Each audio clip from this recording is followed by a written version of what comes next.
You know you've reached your Eats of Asia Silken Tofu happy ending when it jiggles in the middle. In the middle. On today's show, I'm with my friend Chef Darren MacLean from Downtownfood on the second part of our soybean special as we make Silken Tofu.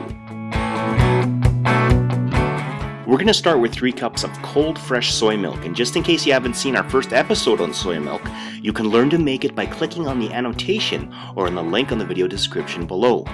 Once it's cold, this is the easiest part of making tofu. It takes hardly any time. We have gypsum powder, used by both the Chinese and the Japanese. Japanese also prefer a clear liquid called nigori, but that's a whole other thing. So we take a gypsum powder, and the ratio is 1.5 teaspoons of gypsum powder to 3 cups of soy milk. Okay. You make a slurry with 2 tablespoons of water. So 2 tablespoons of water combined with 1.5 tablespoons of gypsum powder, and then you add this slurry to your soy milk. Yeah. Mix it well to make sure it's incorporated, and then pour it into a ceramic serving vessel. Next, get a steamer to a full rolling boil, and then turn down to medium so you have a gentle steam. This is still quite hot. Real gentle steam. This is about right. And then what we want to do is we want to leave this, we want that gentle steam, and you want this slightly ajar. Really? Because you don't want the condensation and the water getting into the tofu. Right.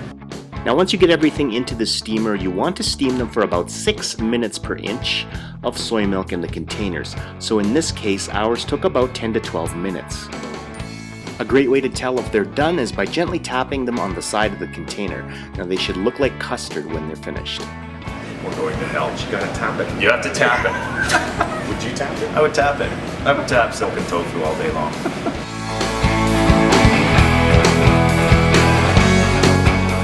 So how we serve it at Downtownfood is really cool. We place it on a big board, and you kind of build it yourself with different flavorings. So we use different flavorings like togarashi, which is like Japanese 7-spice, toasted seaweed, kimchi, pickled carrots, wasabi zook salsa, a really cool salsa we make from the stems of the wasabi plant, soy sauce, reductions of soy, sake and mirin, just really cool sort of condiments. So it's tofu with condiments, and then if you want it for dessert, it's tofu with sweet condiments. So it's an app here, it's a dessert. It's a really beautiful sort of presentation. You likened it to a... almost like a Korean bibimbap.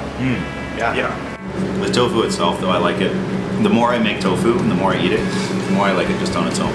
Yeah. There's a silkiness and a richness to tofu that people don't really associate. It's because we're used to getting it pressed or turned into, like you said earlier, a tofurkey burger, or just stupid things that tofu has no business doing. Or being tofurkey. If you ever see that on one of my menus, stop hanging out with me.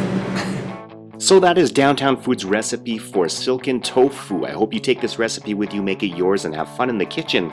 Which brings me to my question of the day. What is your favorite way to enjoy tofu? Let me know in the comments down below, and don't forget to catch our last episode on our soy special when we make okara fritters. And when you pull it out, if you see a light, you can still see the hole of it. It's done. And that's it. So you just set it in the refrigerator